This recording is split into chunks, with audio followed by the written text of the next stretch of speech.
Okay, this is part 2 of a two-part video reviewing Moss Acres Moss Milkshake, a product that can be purchased at most gardening stores. We're here in San Francisco. It is February 2nd, 2014. It is Super Bowl Sunday, so you may hear some cheers in the background. We can start off, as I mentioned in the first video, that the Moss Acres on the box says one box should cover 20 square feet. That's where we're going to start off with this video. This area you're looking at here is my area around the hot tub, which is about 10 by 14, so about 140 square feet total. I'm only putting down about a third of that if you consider the hot tub as well as the pavers, and it took about 11 to 12 boxes to fill up this area. 11 to 12 boxes would have been 200 square feet plus, and it was only able to cover up about 30 to 40, so a little bit of bad marketing there. It is important to realize that the thickness of the moss, as you see in front of you, is about 1/8 of an inch thick, maybe half an inch or 1/4 of an inch thick, but pretty small. And so that's one of my first grievances about the product, is that it did not cover nearly the square footage that it said it would.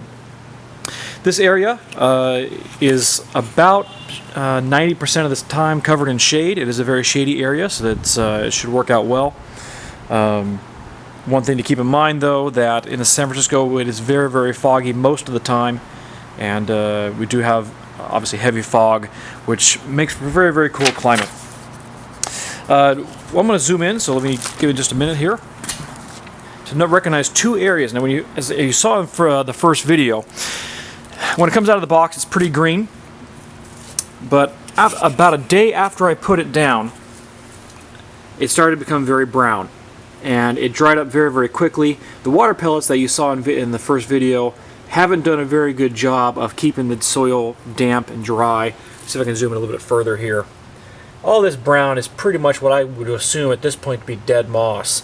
Not sure if it's going to be able to be resurrected. As mentioned in the first video, I did use distilled water, and the water we have here in San Francisco is very clean.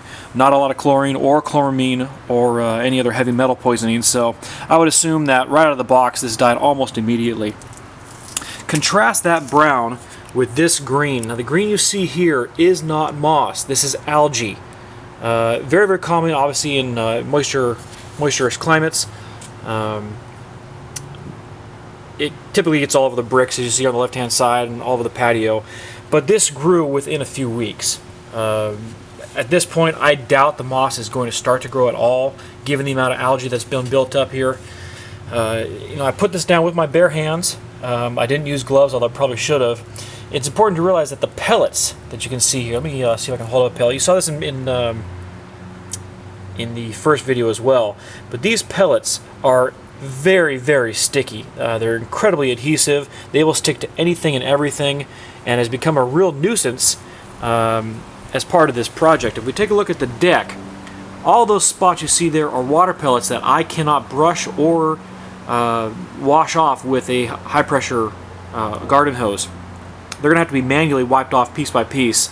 It's become a really real problem here in the garden, and probably one of the main reasons that I will eventually remove this entire project. Now, as you saw in the first video, the buttermilk does clump up quite a bit, as do the pellets. But the reason why I'm taking this right after a rainstorm is so you can see how much the pellets actually expand. As you see here, we've got a clump of pellets. When you're taking the moss and you're breaking up right out of the box and putting it into water, you have to really, really break those chunks down into a fine powder, or you're going to get very large chunks, just like you see here, pretty much all over the garden, or all over the entire coverage area you plan to put this down in.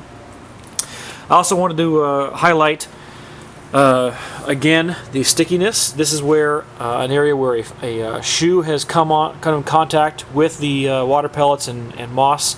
The shoe took up most of the moss, left a nice bare clump right there. Even though you can kind of put it back in place, you got to figure as this is growing, it could be, a solid 3 or 4 months before that grows back in. Speaking of, this was put down in the first week of December, so it's been 2 months now. Not nearly the amount of time that is recommended. The box says 3 to 6 months to start, and then probably a full year before it fills in. But it's been about 2 months, so not nearly enough time. But as you can see, the algae has almost completely taken over and pretty much caused a mess in the entire area. I also wanted to show you from video number 1 the clumps of buttermilk. That's that fine white powder you see. At this point it's pretty much been dissolved, but there are a few clumps. We've got a big clump of buttermilk here. There's another footprint, as we can see in front of us. It's very important to break down those chunks of buttermilk as much as possible before putting this down. Otherwise you're going to have a lot of clumps and it's just going to be kind of a disaster. This brown discoloration you see here, that's not anything to do with the product. That's where a lot of dirt got covered. It will discolor the water pellets relatively quickly, so that's not an issue with the product there. So overall, as this is probably the second of 3 videos I'll make, not very happy with the product.